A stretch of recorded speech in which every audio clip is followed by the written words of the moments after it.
لیکن اس سے مسئلہ حل نہیں ہونے والا. اس مسئلے کو حل کرنے کے لیے بہت زبردست عوام میں اس وقت اسے کہتے ہیں نا ڈیمیج کنٹرول کی ضرورت ہے، گندے دماغوں کو صاف کرنے کی ضرورت ہے. یہ مسئلہ تو میں وہ بتاؤں گا آخر میں اس کے بارے میں، اس کا حل. اب آگے ایک دو اور سوالات ہیں کچھ اس ایپ سے متعلق. اچھا جی، اس ایپ میں پاکستان میں بین ہونے کی لیگل وجہ کیا تھی؟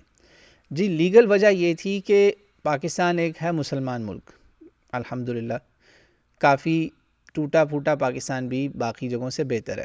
اس میں جو عریانی تھی نا، فحاشی گندا کانٹینٹ بہت زیادہ، یعنی ایکسٹریم ولگر. میں نے جیسے آپ کو بتایا کہ براتھلز والے لوگ بھی آ گئے اور سارا کچھ وہ سب اندر آ گئے نا، ان کو ایک پلیٹ فارم مل گیا. پہلے لوگوں کو کوٹھے پہ جانا پڑتا تھا، کوٹھے والوں نے کہا اب ہم کوٹھا ٹک ٹاک میں ہی بنا لیتے ہیں.